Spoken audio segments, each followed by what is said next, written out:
vamos continuar nossos estudos sobre substâncias inorgânicas, tá bom? Nas últimas aulas temos falado sobre polaridade, sobre forças intermoleculares, tá bom? Sobre densidade eletrônica, nuvens eletrônicas, geometria molecular. E todos esses temas, eles ajudam a gente a compreender uma coisa que a gente entende como estados físicos da matéria, tá? Uma substância, dependendo das condições ambientes, pode se encontrar em 3 estados físicos de agregação: sólido, líquido e gasoso, certo? Então, ela pode, como a gente está vendo aqui, ela vai se apresentar no estado sólido, estado líquido e estado gasoso, basicamente. Atualmente, em razão de pesquisas, os químicos e físicos acabaram reclassificando esses estados. A gente tem aqui a fase gasosa, tá? Que pode aparecer na forma de vapor, de gás ou de plasma, dependendo da temperatura que ela se encontra, certo? A água no estado sólido, por exemplo, a gente consegue ver ela no gelo, nos icebergs, tá bom? E ela se mantém com uma movimentação bem branda de suas moléculas, né? Elas estão tão próximas que as suas moléculas elas têm um grau de agitação bem baixo, tá bom? E isso é que caracteriza o estado sólido, tá bom? Por isso que a gente chama de estado de agregação, porque ela fica muito...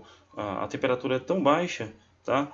Por exemplo, a água a 0 graus Celsius, suas moléculas estão com um movimento bem reduzido, mas ainda assim existe esse movimento vibracional das moléculas, tá bom?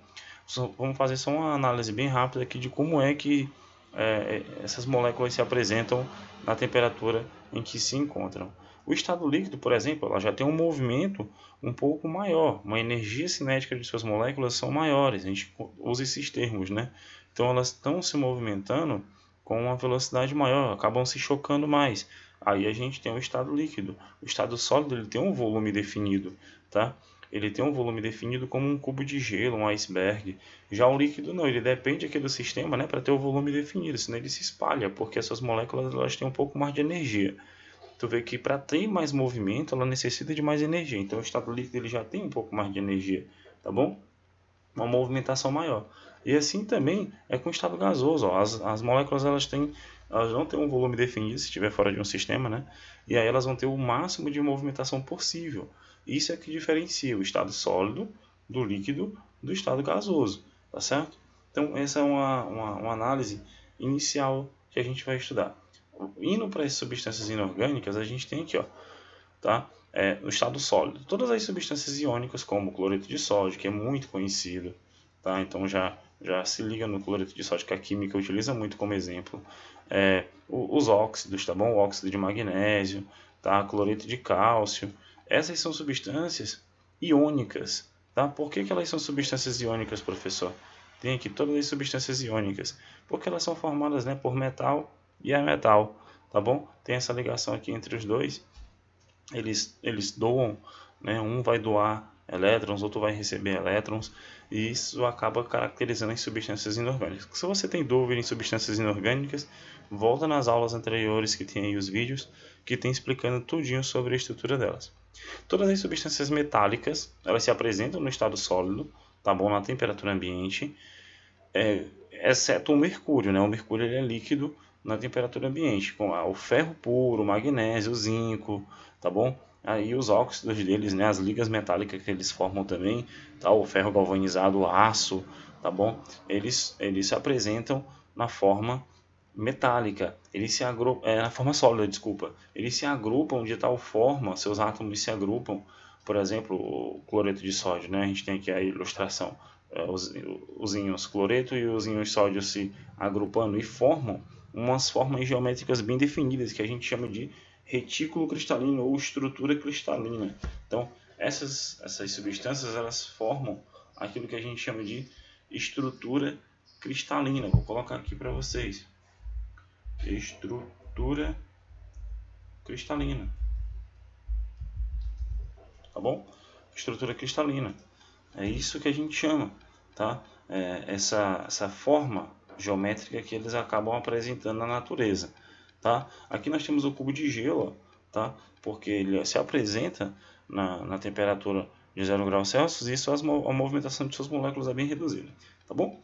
A gente tem aqui as substâncias moleculares como o iodo e a sacarose, certo? Não é só substância iônica que se apresenta no estado sólido na temperatura ambiente. Substâncias moleculares também se apresentam no estado sólido também, no estado líquido, que é o que a gente vai ver agora. O próximo é o estado de agregação. Então é estado físico ou estado de agregação, dá no mesmo, tá bom? Então, estado líquido. No estado líquido, as partículas estão mais afastadas e a movimentação entre elas é bem maior, como a gente viu, chegando a deslizar umas sobre as outras, como a gente viu lá naquele vídeo. Então, a gente tem aqui a ampliação de um copo com água, né, de um becker com água. Eu ampliei a nível molecular, ó, tá bom? Elas não estão tão próximas, ó, e elas já têm um movimento aparente. Substâncias que são bem conhecidas no estado líquido, tá? A água, tá bom? E aí, ó, o cloroforme, que é uma substância orgânica, tá bom? Ela se apresenta no estado líquido na temperatura ambiente. Substâncias metálicas, a gente tem aí o mercúrio, como a gente acabou de ver lá, que é uma exceção lá do estado sólido, ele se apresenta no estado líquido, tá bom? A gente tem aqui o estado gasoso.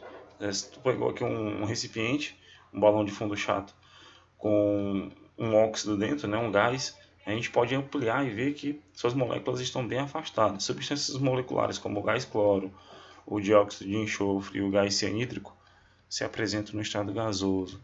O estado de energia na temperatura ambiente é bem grande, né? A movimentação delas é enorme. Então, é assim que a gente consegue ver os estados físicos. Lembrem, por favor, tá? Substâncias iônicas é muito complicado estar no estado gasoso ou no estado líquido, elas se apresentam aqui no estado sólido.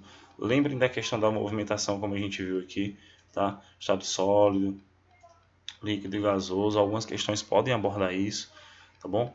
E aí, a gente tem aí a explanação de alguns exemplos de substâncias moleculares, normalmente estado líquido e estado gasoso, tá certo? Estado sólido em alguns momentos, a gente consegue ver. A gente pode ver que as substâncias moleculares, elas têm os 3 estados de agregação, né, pessoal? Estado sólido, líquido e gasoso, tá bom? A gente fica por aqui com os estados físicos e a gente continua na próxima aula com forças intermoleculares, tá bom?